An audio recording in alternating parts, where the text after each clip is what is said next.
lesson, we are going to look at the past tense in English. In this case, the past simple. The past simple is called simple because there is only one verb in the affirmative form. We use it to talk about finished actions in the past, telling a story, or explaining a past process. Like all simple tense forms, it has quite a straightforward structure. You need a subject or a pronoun, and in the case of regular verbs, a verb infinitive without to and the ending ed. Simply add ed to the infinitive and voila. But of course, nothing is quite so simple. The exceptions here are to do with spelling. If a verb infinitive already ends in the letter E, you simply add D. Let's look at some examples. I agreed. You hoped. He or she moved. We loved. They invited. Another rule for spelling is doubling the final consonant of the infinitive. If the verb ends in one vowel and one consonant, you double the consonant. Have a look at these.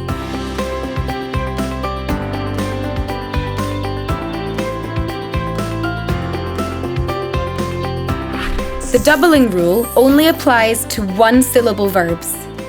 If your verb has two or more syllables, you must follow this rule for spelling.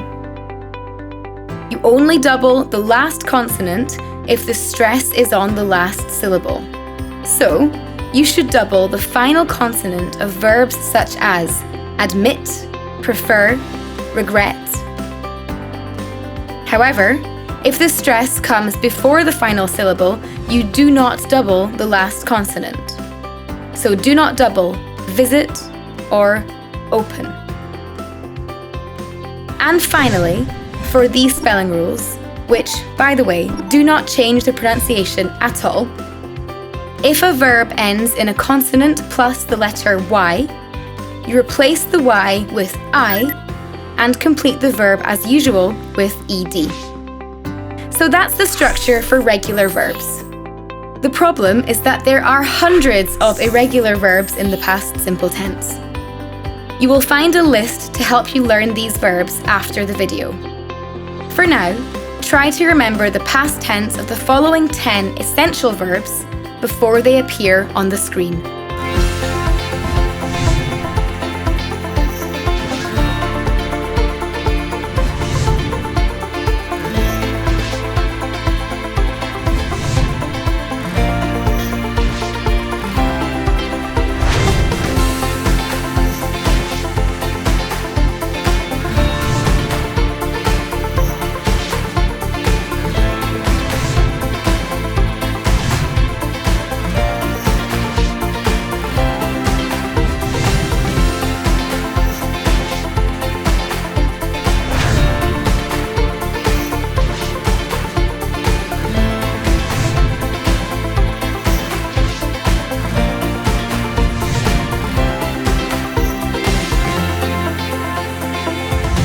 So that's the structure and the use covered. All of the examples you have seen were in the affirmative form of the tense. But we also need to know how to form negatives and questions. But hey, you guys are pros now, right? Let's go through it quickly, just in case. Just like we saw in the last grammar video, you need the subject and the conjugated auxiliary.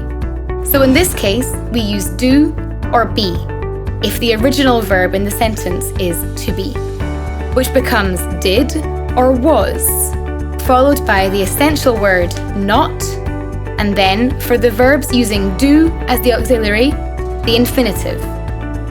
Of course, if your original verb was to be, and you've already used it in the auxiliary column, you do not need a verb in the infinitive column.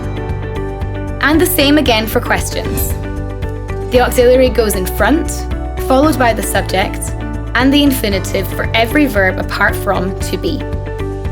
So now you know all about the past simple. You use this to tell a story in the past, recount events, explain a past process. The structure is simple.